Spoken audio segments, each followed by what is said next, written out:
This book is not a guide, not a manifesto, and certainly not a self-help manual in the usual sense. Thus Spoke Zarathustra is a fire. It doesn't try to make you feel good about yourself. It tries to burn away everything false, shallow, and borrowed in you, everything inherited, everything unearned. Nietzsche did not write this book for the average person, or even for the average philosopher. He wrote, "This book belongs to the rarest of the rare." And he meant it. He didn't believe most people could understand this book, not because it's written in flowery language or packed with academic jargon, but because it requires something very few people are willing to do: the courage to face their own inner abyss. When Nietzsche wrote Thus Spoke Zarathustra, he was trying to create something that would reach beyond the typical way people thought about philosophy. Instead of offering abstract arguments, he created a character, Zarathustra, and gave him a voice like a prophet, a poet, a madman, and a visionary. Zarathustra speaks in parables and riddles with rhythms that resemble scripture more than science, and this was on purpose. Nietzsche wanted to deliver ideas so powerful they couldn't be explained, only felt, wrestled with, and lived through. This is a book that must be experienced as much as understood. It demands that you bring your entire self to it, and in return, it offers transformation, but only if you're willing to suffer for it. There are three major ideas that repeat and evolve throughout this book: self-overcoming, the death of God, and eternal recurrence. They aren't presented as conclusions, but as challenges. They're not meant to be agreed with. They're meant to shake your foundations and force you to answer the question, who are you when there's no one left to tell you who to be? The idea of self-overcoming is one of Nietzsche's most important concepts.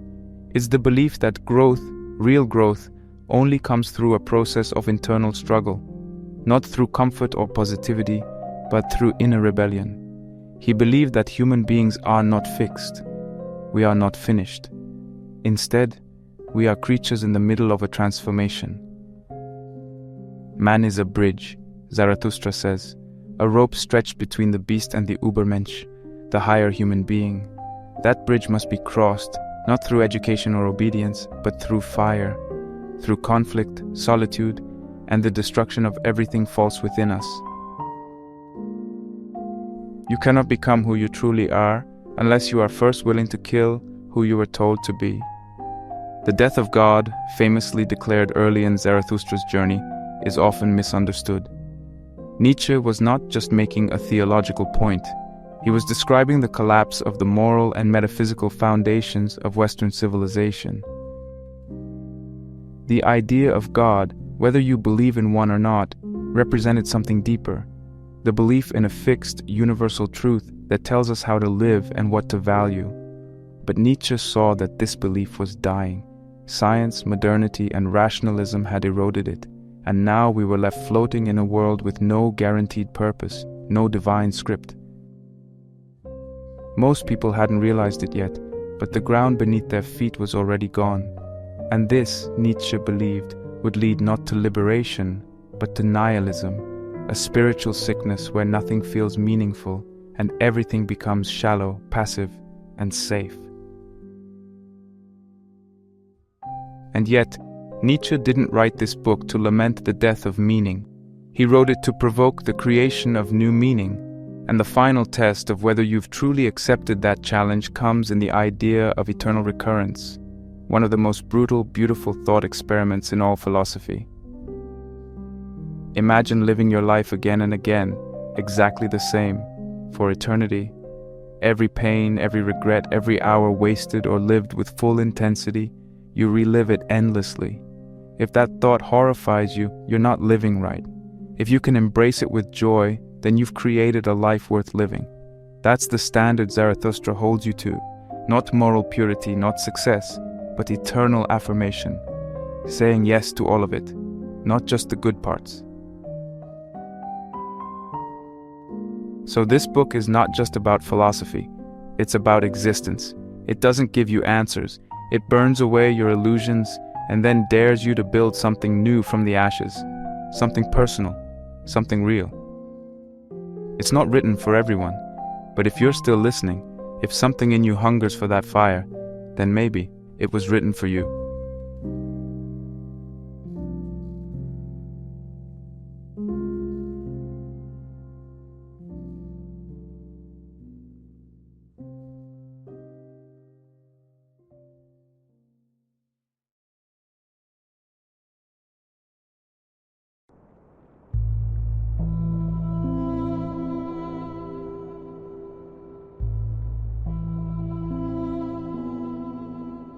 After 10 years of silence, solitude, and meditation in the mountains, Zarathustra decides it is time to descend.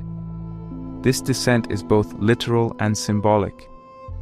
Zarathustra walks down from the high peaks where he has lived in isolation, but he is also descending into the chaos, confusion, and decay of human society. His goal is not to become a teacher in the traditional sense, nor to win admiration. He's not coming down with commandments or holy laws. He comes to plant a seed, a dangerous idea, in the hearts of those willing to listen. What he brings with him is not comfort, but a new challenge, one so radical that even he doubts whether anyone is ready for it. Zarathustra's first words are not philosophical arguments. They are metaphors, poems, and parables.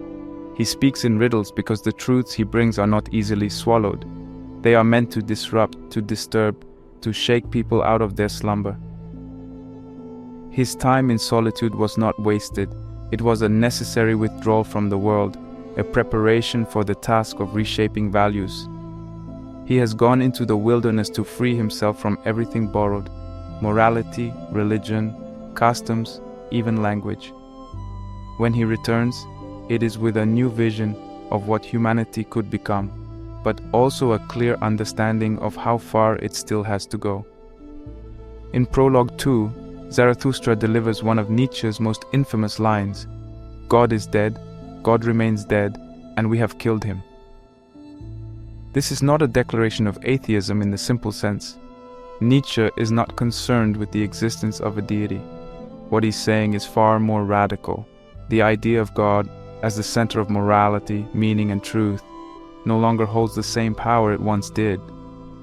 Science, rationalism, and secular culture have eroded the foundations of belief. But instead of celebrating this, Nietzsche warns of what comes next: a cultural and spiritual collapse. The world has lost its grounding. Without the idea of God, everything becomes unmoored. Values lose their authority, purpose becomes uncertain, and people become vulnerable to emptiness. The danger is not that people no longer believe in God, but that they will replace God with nothing. This void, this loss of meaning, is what gives rise to the last man. In Prologue 5, Zarathustra presents this figure as the embodiment of modern mediocrity. The last man is not evil, he is not dangerous, he is something worse: comfortable, shallow, and unimaginative. He wants safety above all else.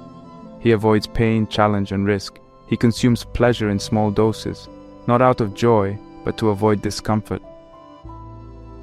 "We have invented happiness," say the last men, and they blink. This blinking, this image of passive, mindless existence, captures what Nietzsche saw as the real threat to the human spirit. Not war, not violence, but spiritual laziness. The last man wants a world where everything is predictable, where nothing hurts, and therefore where nothing truly matters.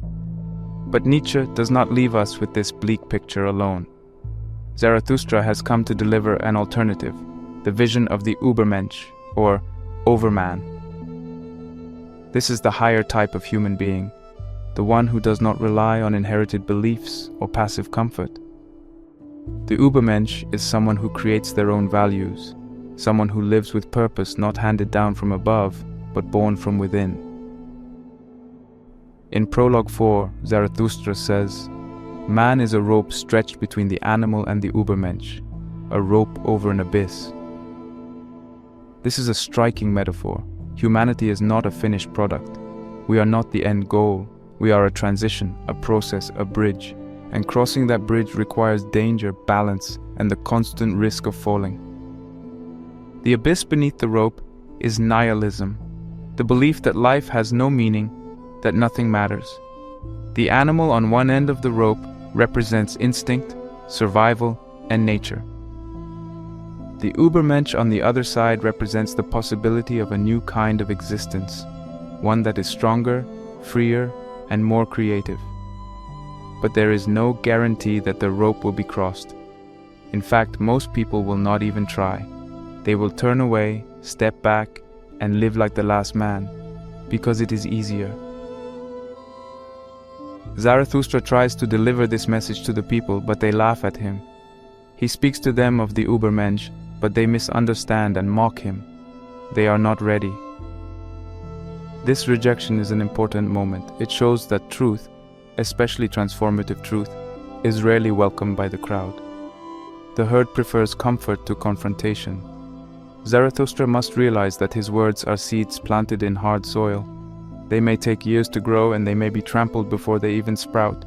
This theme of being rejected, of speaking truth into a deaf world, repeats throughout the book.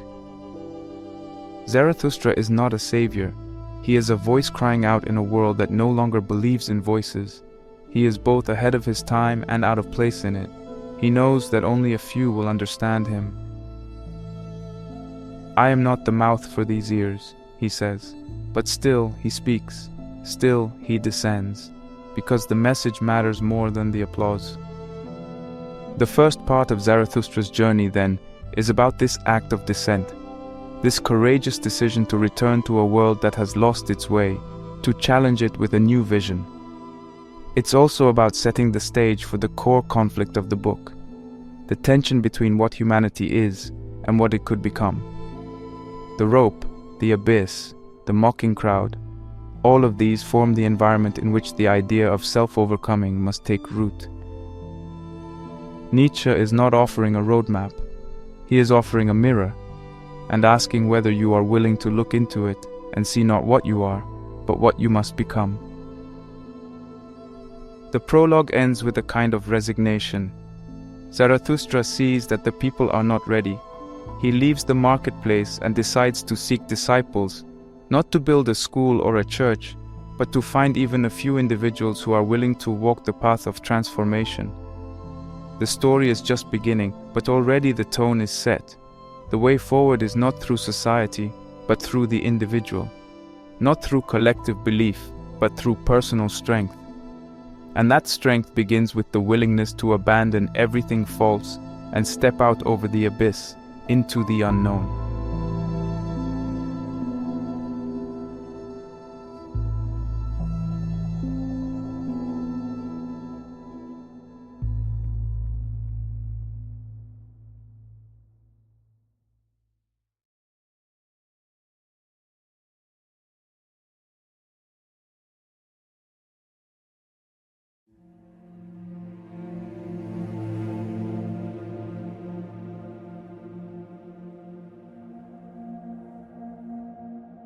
After Zarathustra's descent from the mountains and his failed attempt to awaken the crowd to the idea of the Übermensch, he turns inward again, but this time not into solitude, but into teaching. His journey shifts from confronting society at large to seeking those few individuals who might be capable of transformation. He knows now that the path to becoming who you are cannot be walked by the many. It can only be walked by the rare few. The ones willing to bear the weight of existence, destroy what they were taught to believe, and rebuild themselves from nothing. This process, painful, difficult, and deeply personal, is at the heart of the second section of Thus Spoke Zarathustra. Here Nietzsche introduces some of the book's most powerful metaphors and teachings, beginning with one of the most important of all, the three metamorphoses of the spirit. Zarathustra describes the evolution a person must undergo to transform their spirit. The journey begins not with freedom or creativity, but with burden, the stage of the camel. The camel is the creature that says yes to responsibility. It kneels to take on heavy loads. It accepts the values of its culture, its religion, its teachers. It suffers and sacrifices. At this stage we are obedient. We do what we're told. We carry ideals that were handed down to us. Be good, be moral, be humble, be selfless. There is a kind of nobility in this stage, but also a deep danger. because the camel accepts values uncritically. It confuses obedience with virtue. It does not yet think for itself. But Nietzsche does not reject the camel completely. He sees it as a necessary beginning. Before we can reject old values, we must first carry them. We must feel their weight. We must live under them long enough to recognize what they cost us. Only then can we move to the next stage, the stage of the lion. The lion is the rebel.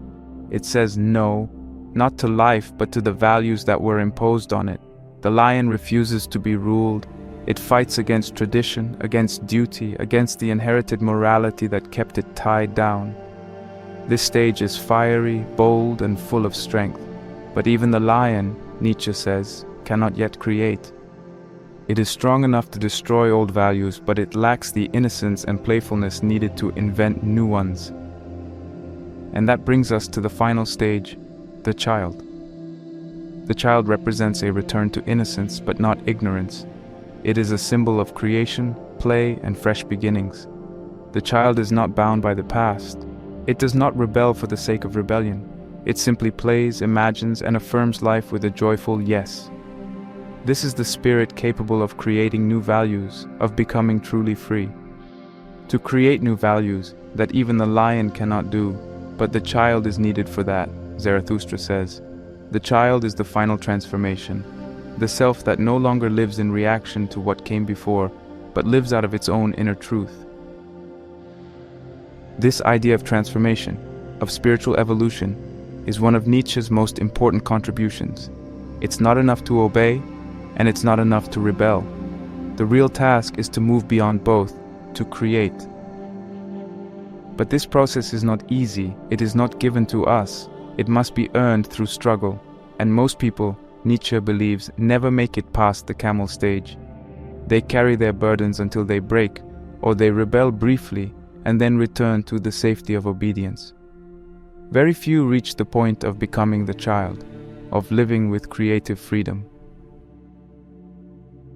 In the chapters that follow, Nietzsche deepens this theme by turning his attention to the forces that prevent people from transforming.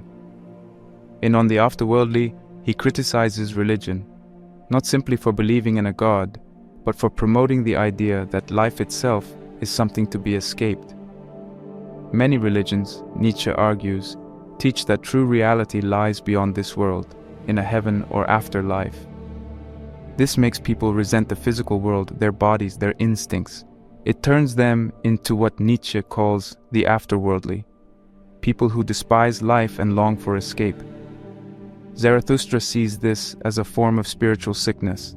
It denies the value of existence in favor of a fantasy, and in doing so, it robs people of the will to live deeply, courageously, and creatively. Nietzsche's rejection of this life-denying attitude is not just intellectual, it is emotional, even personal. He is angry at how many people have been taught to feel shame about their desires, their impulses, their bodies. In On the Despisers of the Body, he writes, "Behind your thoughts and feelings, my brother, there stands a mighty ruler, the body." This is a direct attack on the dualism of body and mind, the idea inherited from Plato and Christianity that the soul is higher than the flesh. Nietzsche flips this completely. He argues that the body is not something we are trapped in. It is what we are. Our instincts, our emotions, our drive, these are not enemies to be controlled. They are the source of our wisdom. The spirit, he says, is simply a function of the body. To despise the body is to cut yourself off from your own power. This idea is incredibly liberating, but also incredibly dangerous, because it means that you must take full responsibility for yourself. You cannot rely on heaven or society or tradition to tell you how to live. You must look inward. You must listen to your body, your instincts, your deepest drives, and then shape your life around them. And that leads directly into the final chapter of this section, On the Way of the Creator. Here, Zarathustra speaks of the individual not as a follower or even a rebel, but as a creator. This is the highest ideal in Nietzsche's philosophy, the human being as a force of creation, not someone who copies values, but someone who invents them. The Creator does not ask for permission, He does not look for approval, He does not try to save the world or fix humanity.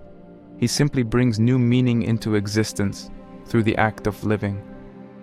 But this path is lonely. The Creator seeks companions, Zarathustra says, not corpses. He does not want disciples. He wants fellow creators, individuals strong enough to walk their own path, not cling to his. The path of the Creator is filled with uncertainty, with resistance, with doubt.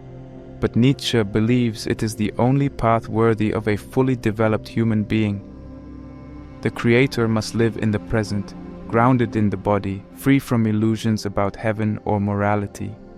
He must affirm life, not just the beautiful parts, but the painful ones. And above all, he must be willing to create his own meaning, even if it means walking alone.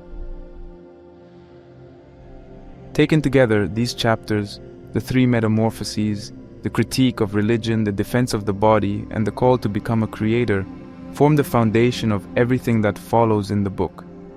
They are not easy teachings. They ask you to abandon safety, tradition, and comfort. They ask you to question everything you were taught. But in return, they offer something extraordinary. The possibility of becoming something more than you are, not through salvation, not through submission, but through creation, through the courage to look into yourself and to begin again.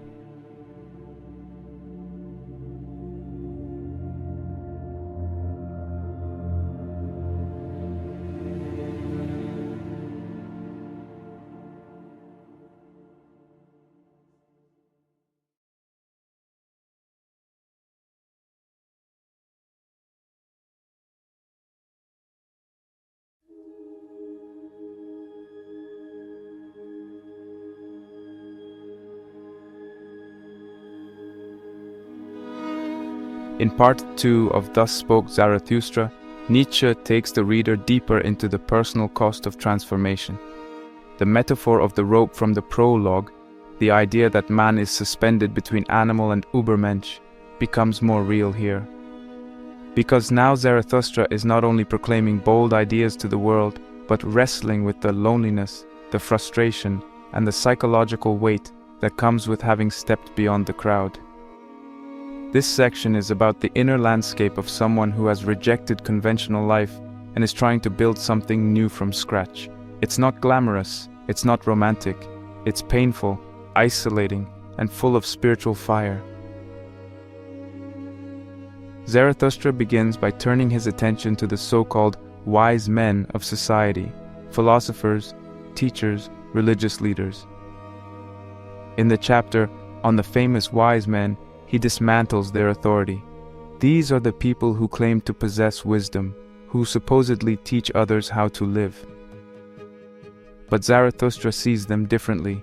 He sees them as clinging to outdated systems of thought, afraid of new ideas, stuck in the comfort of tradition. They are clever, yes, but not courageous. They love rules more than life. Nietzsche argues that these so-called sages have turned philosophy into obedience. They disguise fear as virtue, weakness as humility. Rather than helping people think for themselves, they encourage dependence. Their wisdom is hollow, based not on experience or personal strength, but on the desperate need to feel superior while remaining safe. This is one of Nietzsche's most consistent criticisms, that morality, as commonly taught, is not actually moral. It's a mask for weakness. Instead of teaching people how to grow stronger, conventional wisdom teaches them how to feel righteous while avoiding the struggle required for real transformation. Zarathustra wants nothing to do with this kind of wisdom. He wants people to suffer honestly, to live courageously, and to question everything, even the things that have been called good for centuries. But this path, the path of truth, power, and independence, comes with a cost. In the chapter on the Night Song, Zarathustra speaks of a deep spiritual isolation. He says, "I am a forest and a night of dark trees, but he who is not afraid of my darkness will find banks full of roses under my cypresses." Here, Nietzsche shows that the person who tries to live beyond the herd, who walks the path of self-overcoming, will often be met not with applause but with silence. The higher your vision, the fewer people will understand it. And this leads to a kind of loneliness that is not just social, it's existential. Zarathustra compares himself to the moon, shining in a dark sky, singing to a world that does not respond. His song is full of longing, of pain, and of a beauty that almost no one is ready to hear. This theme continues in On the Dancing Song, but now there's a shift. The pain of isolation does not lead Zarathustra to despair, it leads him to movement. Dancing becomes a metaphor for vitality, for the refusal to remain heavy or bitter. Even when alone, even when misunderstood, Zarathustra dances. But the soul of the dancer is in his own knees, he says. This means that joy does not depend on the approval of others. It comes from within. The dancer is someone who moves with grace despite the weight of the world, who refuses to be flattened by grief or loneliness. Dancing is not escape, it is resistance. It is saying yes to life, even when life is hard. It is a sign of inner power. And this is where Nietzsche begins to articulate one of his most important ideas, the will to power. In On the Tarantulas, Zarathustra attacks the morality of resentment, especially the kind promoted by those who appear to be champions of the oppressed. The tarantulas represent people who demand equality not because they value justice, but because they hate the strong. Their morality is driven not by love, but by revenge. They use the language of fairness to justify their desire to pull everyone down to their level. Zarathustra says, "The bite of conscience teaches man to bite." In other words, people who feel weak or ashamed often project that pain onto others. They moralize their hatred. Nietzsche is not saying that injustice doesn't exist. He's saying that many so-called moral crusades are really just disguises for bitterness and the desire for control. This is a hard teaching because it asks us to look at our motives honestly. Do we seek truth or do we seek power over others? Do we help the weak because we care or because we want to feel superior? Nietzsche believed that many of the moral ideals of society were based on fear and envy, not strength and courage. Zarathustra calls on us to go beyond this reactive morality, to live not out of resentment, but out of creative power. That power is explored further in On Self-Overcoming. Here, Nietzsche fully introduces the will to power as the deepest force in human nature. What is good? Zarathustra asks. All that heightens the feeling of power, the will to power, power itself in man. And what is bad? All that proceeds from weakness. This is not a call to domination. Nietzsche's idea of power is not about controlling others, it's about mastering oneself. The will to power is the drive to grow, to challenge oneself, to overcome limitations. It is the force behind all creativity, all ambition, all strength, and it is constantly at war with the forces of decay, comfort, and stagnation. Self-overcoming, then, is not a one-time event, it's a way of life. It means constantly questioning your own beliefs, your own habits, your own desires. It means embracing conflict and struggle, not because you enjoy pain, but because you understand that growth is impossible without it. You must burn in your own fire, Zarathustra says. You must be willing to let go of what no longer serves you, even if it once gave you meaning. You must be ruthless with yourself, not to punish yourself, but to free yourself. What Nietzsche is doing in this part of the book is showing the internal side of the transformation he described earlier. The first part dealt with metaphors, camels, lions, children. This part deals with the emotional and psychological reality of living those transformations. It's about the cost of freedom, the pain of solitude, the difference between false strength and true strength, and the constant temptation to fall back into comfort, resentment, or conformity. But it's also about the beauty that can emerge from that struggle, the dance, the song, the fire. Zarathustra may be alone, but he is not broken. He is singing in the night, he is still moving, he is still burning. And that, Nietzsche suggests, is the mark of someone who is becoming who they truly are. Not someone who has arrived, but someone who is willing to keep going, no matter how dark the path gets.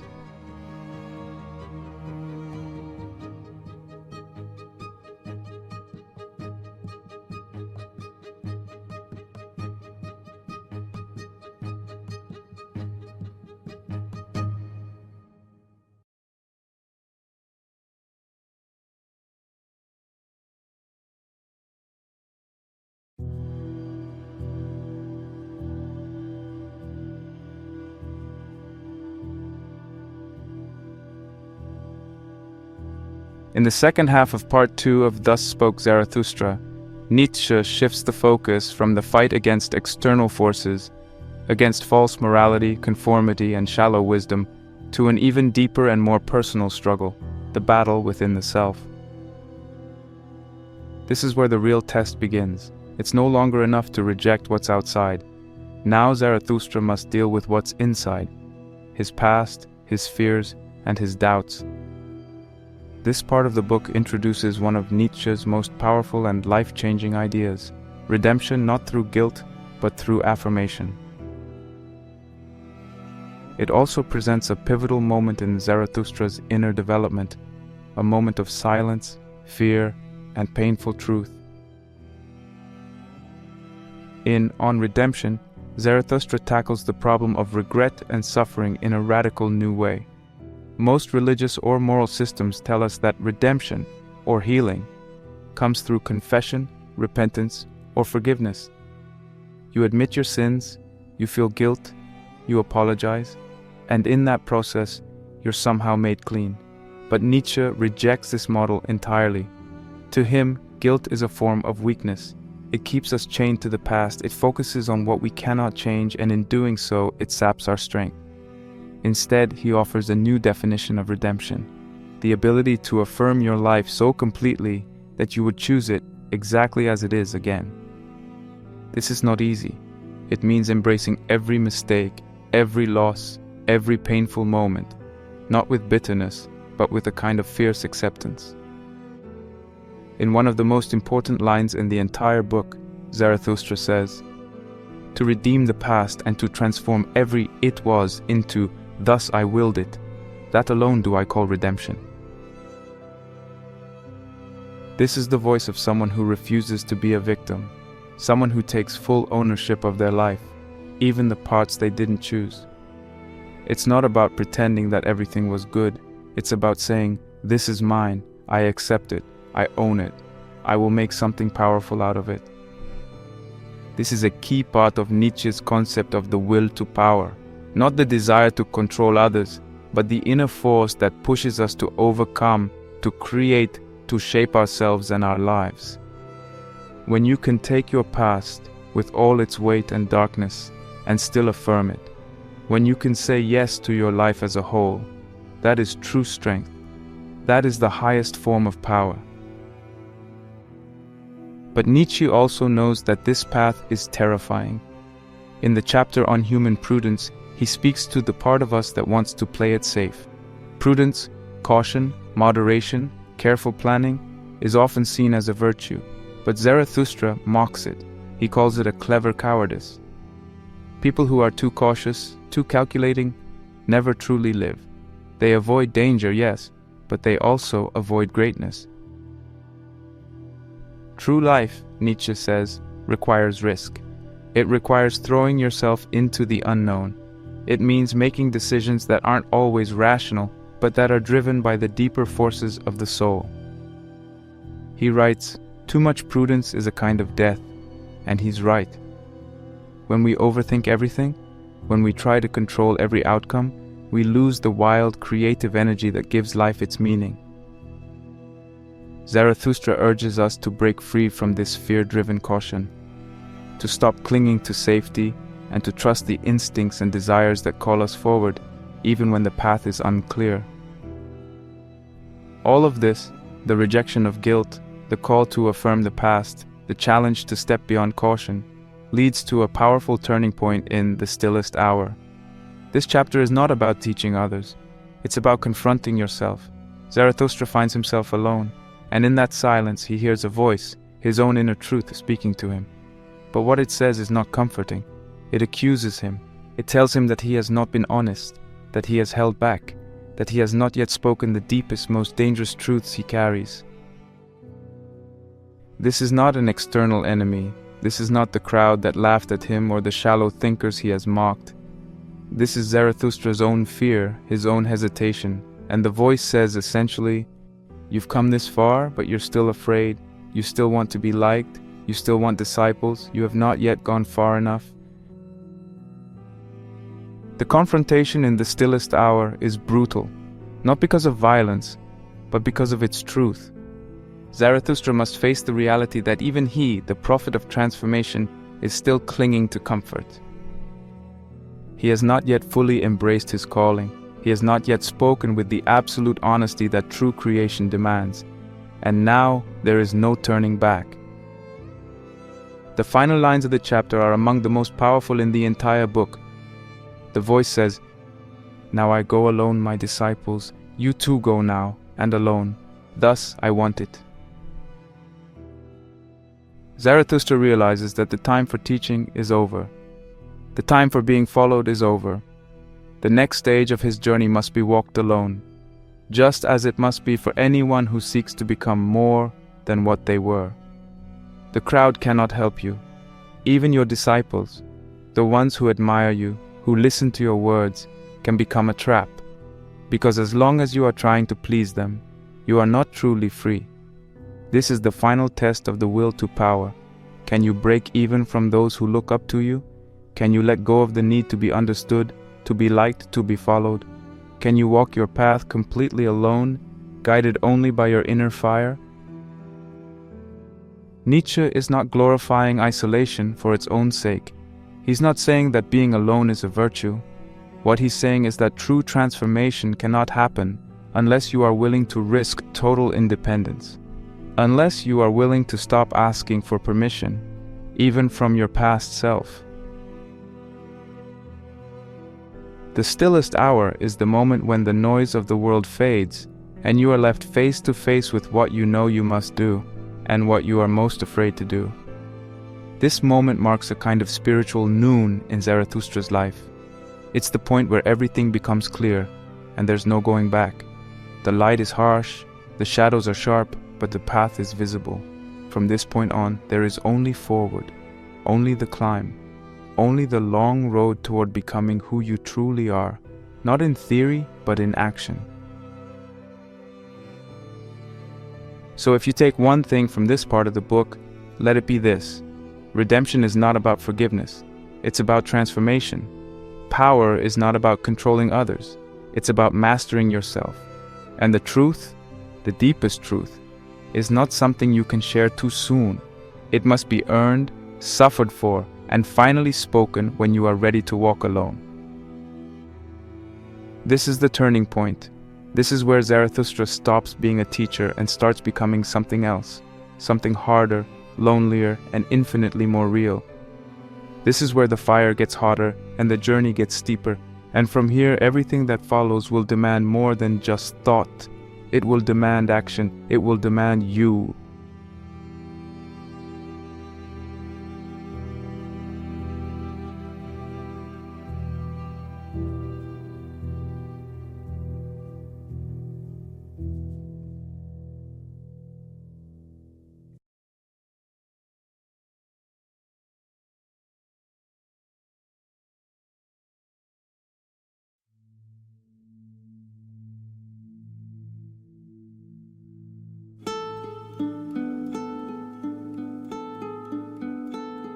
In part 3 of Thus Spoke Zarathustra, Nietzsche introduces one of the most demanding and profound ideas in all of philosophy, the concept of eternal recurrence, sometimes called the eternal return. It is not presented as a dogma, not as something to believe in, but as a psychological experiment, a question meant to pierce through your daily habits, your self-deceptions, and the way you live your life. The idea is introduced slowly, surrounded by poetic imagery and layers of mystery, particularly in the chapters The Wanderer, The Vision and the Riddle, On Involuntary Bliss, and Before Sunrise. This is the moment when Zarathustra and the reader must look directly into the abyss and ask, What if this moment returned to you forever? Would you still choose it? The idea is stated most clearly in The Vision and the Riddle. Zarathustra tells the story of a moment that comes upon him, alone on a mountain path, when he meets a dwarf, a symbolic figure who represents cleverness, reason, and perhaps the voice of doubt or intellect. Together, they approach a gate marked Moment. From this point stretches two roads, one into the past and one into the future. But Zarathustra's insight is that these two paths, though appearing separate, are in fact part of a circle. He says, "This long lane behind us, it goes on, it must go on, and if it goes on, it returns." And from this insight arises the terrifying, magnificent idea of eternal recurrence. He imagines that one day a demon may come to you in your loneliest hour and whisper, "This life as you now live it and have lived it, you will have to live once more and innumerable times more, and there will be nothing new in it, but every pain and every joy must return to you, all in the same sequence."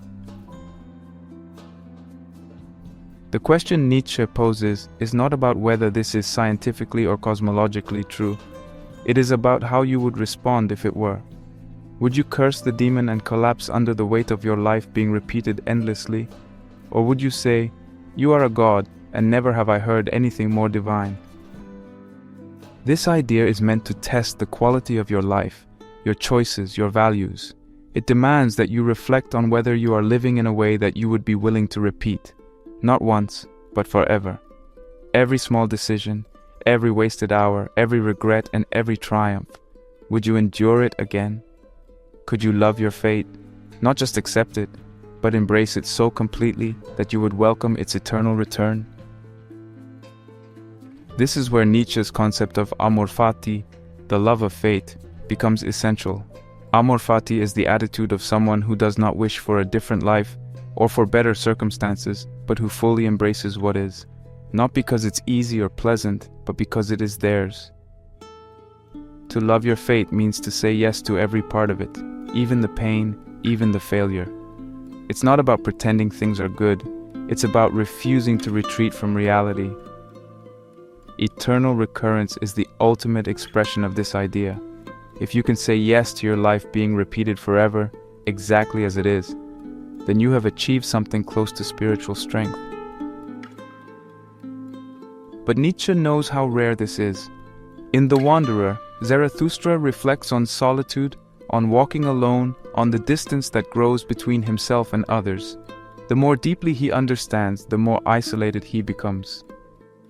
This is not loneliness in the social sense, it's philosophical solitude, the sense that few, if any, are willing to walk the path to its end. In that silence, in the long climb up the mountain, Zarathustra begins to wrestle with the thought of recurrence. He is not yet ready to affirm it. The idea frightens him. It presses on him like a weight too heavy to bear. This is what Nietzsche would later call the greatest weight, the burden of knowing that you are responsible not just for what happens now, but for choosing your life as a whole, eternally. In On Involuntary Bliss, Zarathustra catches a glimpse of what such affirmation might feel like.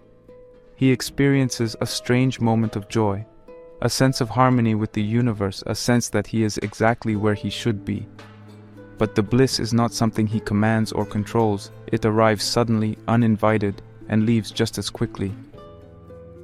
This fleeting glimpse of joy serves as a contrast to the still unresolved inner tension. Zarathustra is not yet fully at peace with the idea of recurrence. He has tasted the possibility of total affirmation, but it has not yet become his reality.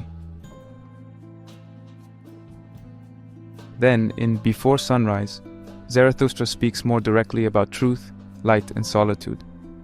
He reflects on the burden of seeing what others refuse to see, on the price of clarity.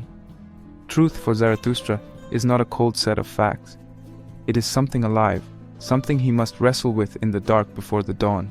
And yet, he begins to find something like peace, not comfort, but a fierce acceptance of the path he is on. He realizes that he must prepare himself for the final confrontation with recurrence.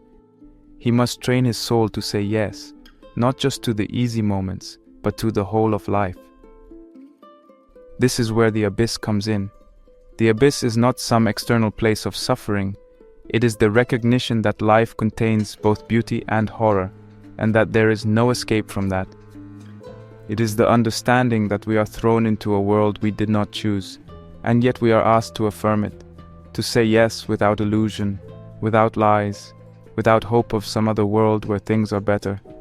Eternal recurrence forces us to face the abyss, and then to step forward anyway. Throughout part 3, Nietzsche does not give us easy answers. Zarathustra is not triumphant here. He is reflective, vulnerable, questioning. He has spoken great truths, and now he must live them. This part of the book is quieter, more introspective, but also deeper. It shows the emotional and psychological cost of philosophical commitment. To believe in the Übermensch, to preach the will to power, these are bold, defiant ideas. But to live them day after day with no reward, no applause, and no certainty, that is something much harder. This is why Nietzsche says, the higher man must suffer more than the lower. The more you see, the more you feel. The more responsibility you take, the more pressure you bear. Most people will never face the thought of eternal recurrence, not because they lack the intelligence, but because they lack the courage. It is easier to believe in a final reward, or a better world, or a second chance. But Zarathustra refuses those illusions. He chooses reality, even when it hurts. And that choice, Nietzsche suggests, is the mark of greatness. So this part of the book is not about resolution, it is about preparation. Zarathustra is not yet ready to fully embrace eternal recurrence, but he is approaching it.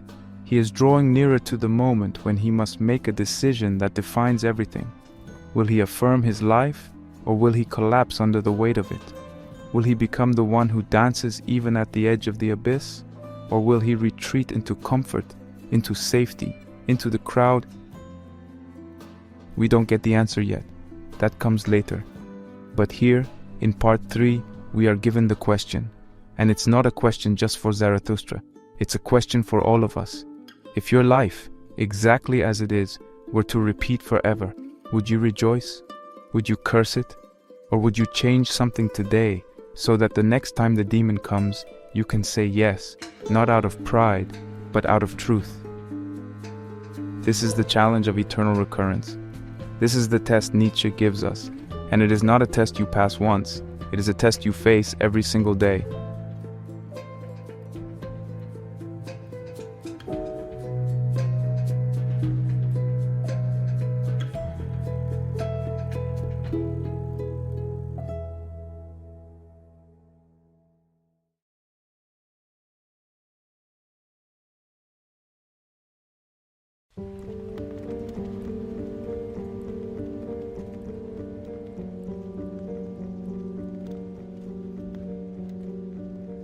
In part 4 of Thus Spoke Zarathustra, Nietzsche brings Zarathustra into contact with the so-called higher men, figures who are more developed, more reflective, and perhaps more courageous than the average person, but who still fall short of becoming the Übermensch. These characters are not villains, nor are they fools. In fact, they are tragic in a different way. They have tried to rise above the herd, and in doing so, they've become stuck in a different kind of trap.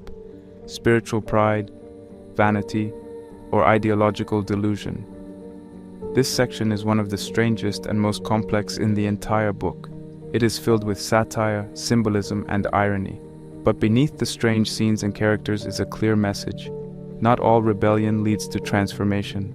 Not all suffering leads to wisdom. And not all who seem high have truly overcome themselves. The chapter, The Cry of Distress, marks a turning point. Zarathustra hears a cry and follows it, expecting perhaps to find someone in need of guidance. Instead, he finds a man broken by the weight of truth, someone who has seen too much, who has tried to rise but has fallen into despair. This sets the stage for the parade of higher men who follow. One by one they appear. They are kings who have lost their kingdoms, priests who have lost their faith, poets who are trapped in their own illusions, magicians who can no longer believe in their tricks. Each one represents a type of person who has tried to go beyond common life but has failed in a subtle, tragic way. In conversation with the kings, Zarathustra meets rulers who have grown tired of ruling. These are not tyrants but worn-out men, men who once held power and influence but who now seek something more. They admire Zarathustra because he represents freedom, a kind of spiritual nobility they've lost. But they also speak words that reveal their own emptiness. One of them says something close to, "What do we matter? Let the herd perish, but let the Übermensch live." This line sounds noble, but Nietzsche is pointing out a hidden danger, the temptation to care more about an idea than about people. The kings are no longer concerned with leading or improving the world. They've retreated into ideology. They want to see the birth of the Übermensch, but not to become him. They admire greatness, but they no longer strive for it. They have become spectators, not creators. Then comes the magician. This character is a clear reference to Richard Wagner, the famous composer and former friend of Nietzsche. The magician is an artist who dazzles with emotion and spectacle, but who lacks real depth. He weeps, he sings, he seduces the audience, but Zarathustra sees through it. He knows that beneath all the drama is weakness. The magician performs suffering instead of confronting it. He turns pain into a show. Nietzsche is warning us here about the danger of aestheticizing suffering, of turning real struggle into something shallow or performative. This is not true transformation. It is spiritual theatrics.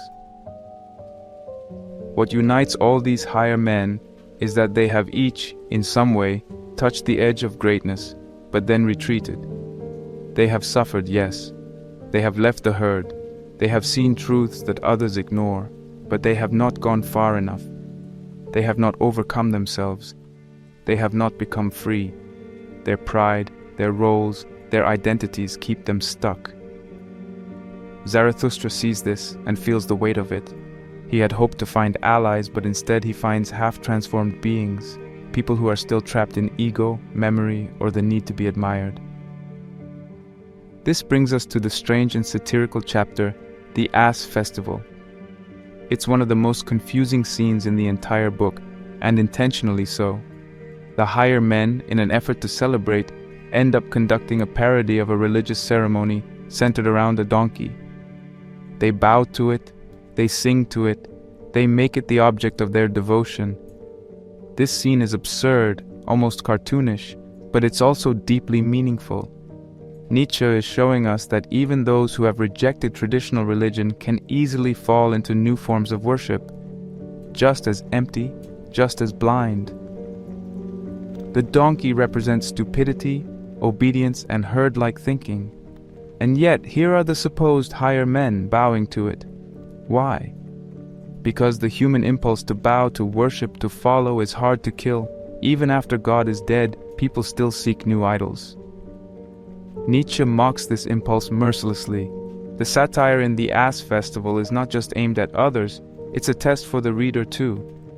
Can you laugh at this scene? Can you see yourself in it?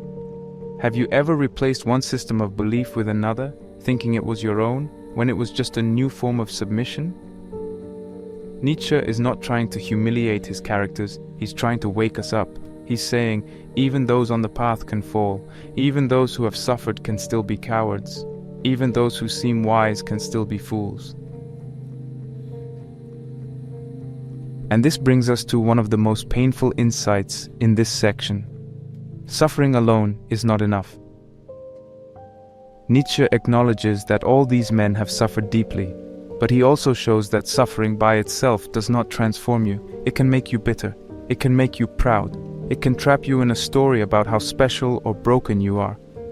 True transformation only comes when suffering is used, not as a badge of honor, but as fuel, as raw material for creating something stronger. This is the deeper meaning of the line. All of them have suffered deeply, but it is suffering that creates transformation. Not suffering in itself, but suffering that is overcome, absorbed, and turned into power. By the end of these encounters, Zarathustra is weary. He realizes that he cannot lead these men any more than he could lead the crowd. He understands that each person must walk the path alone.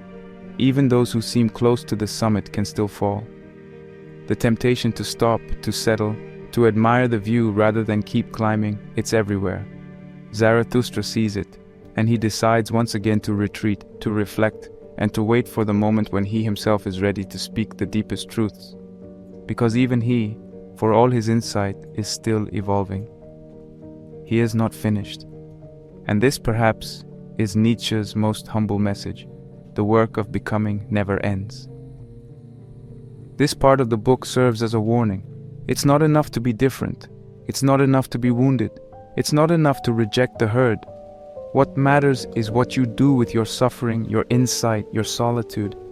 Do you use it to rise, or do you turn it into a mask, a performance, or an excuse to feel superior?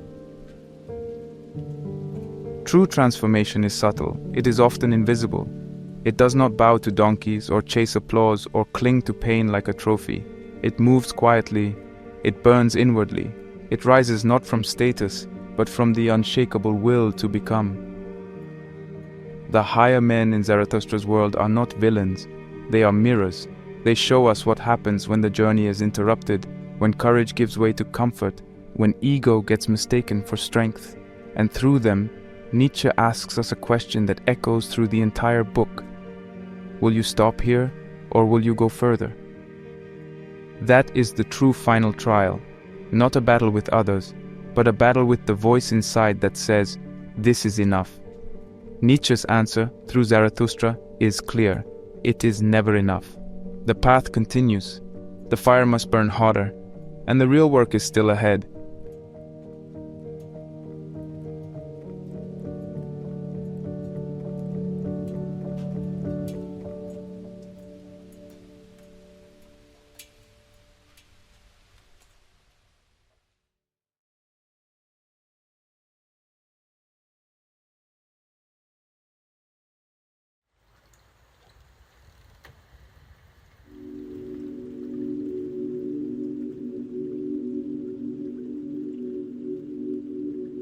In the final two chapters of Thus Spoke Zarathustra, Nietzsche brings everything to a climax, not through argument, not through a final lesson or a moral conclusion, but through an emotional, poetic outpouring of joy, affirmation, and rebirth.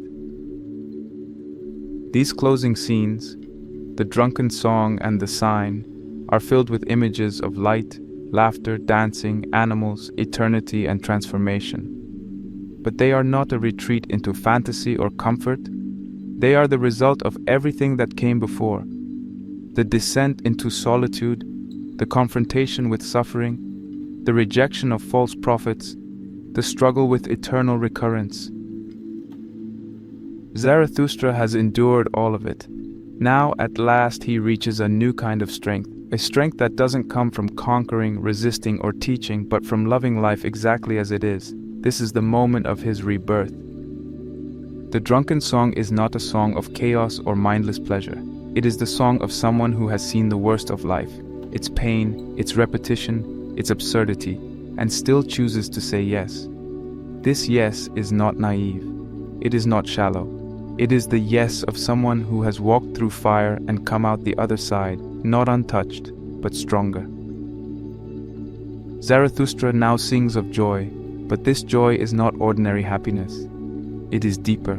It is cosmic. It is tied to the very structure of time and being. All joy wants eternity, wants deep eternity, he declares. This line repeats like a chant, like a heartbeat. What does it mean? It means that true joy, the kind of joy that affirms life, does not want to pass away. It wants to last forever. It wants to be repeated. In other words, true joy is the acceptance of eternal recurrence. When you love something so much that you want it not just once, but again and again forever, then you have truly loved it. Then you have truly said yes to life. This is the final test that Zarathustra now passes. After all the struggle, the sorrow, the disappointment, he is now able to not just accept recurrence, but to rejoice in it. The demon from earlier, the one who whispered the terrifying possibility of eternal return, no longer frightens him. Zarathustra's answer is no longer hesitation or dread. His answer is yes. But this yes is not abstract. It is expressed through song, dance, and laughter.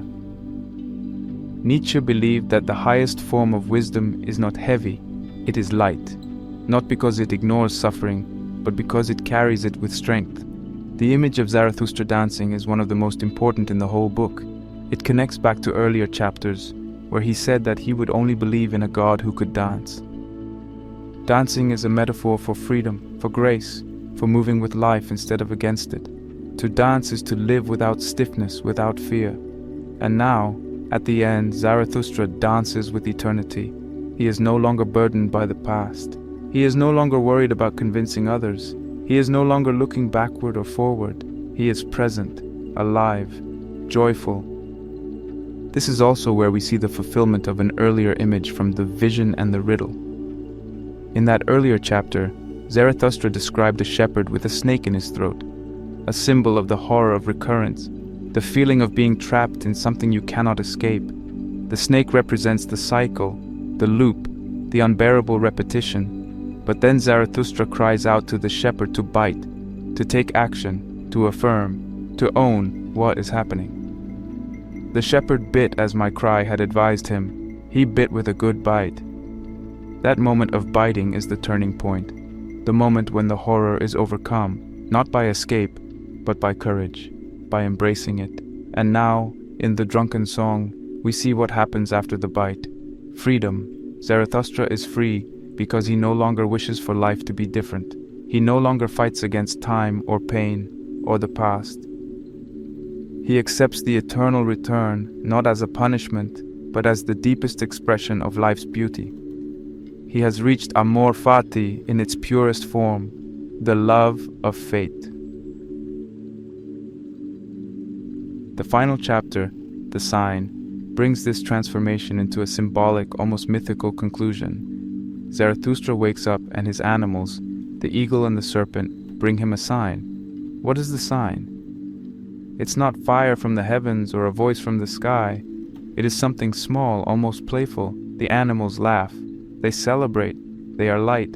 And Zarathustra understands that the time of heavy burdens is over. The time of teaching is over. This is my morning. My day begins. Arise now. Arise. Great noon, he says. The great noon is not just the middle of the day. It is the moment of clarity, of culmination, of pure presence. This declaration, my day begins, is not about going back to the world to teach more disciples or spread a message. It is about living, fully, without hesitation. Zarathustra has let go of everything, the need to be understood, the need to be followed, the need to explain. What remains is pure affirmation.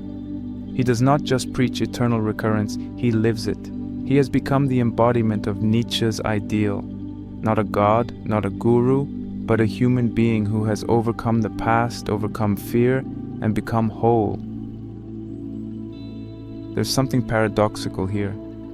The man who once came down from the mountains to teach others has now gone beyond teaching. He no longer needs an audience. His joy is self-sufficient. His life is its own answer. And that is the deepest transformation of all. Nietzsche ends the book not with a conclusion, not with a summary, but with a feeling. The feeling of waking up after a long darkness, of laughing after deep grief, of dancing after pain. Zarathustra has been reborn, not into a new doctrine, but into a new way of being. So what does all of this mean for us? It means that the path to becoming who you are is not a straight line. It means that suffering is not the end, nor is solitude or rejection or doubt. All of these are stages, necessary fires. And if you endure them honestly, without turning away, something new emerges. Not a perfect person, not a master, but a self who can finally say yes to their life. Not because it was easy, but because it was theirs. Nietzsche doesn't offer comfort, he offers challenge. But at the end of that challenge is not despair, it is joy, a joy that dances, a joy that wants eternity. Thus spoke Zarathustra ends not with answers, but with a return to life, and that perhaps is the most important lesson of all. No matter how far you go, no matter how high you climb, no matter how deep you suffer, the goal is not to escape life, but to return to it, to say yes to it, to affirm it, and to live it again and again and again. Will you say yes? Will you bite the snake? Will you dance at the edge of the abyss? That is the question Nietzsche leaves us with, and only you can answer it.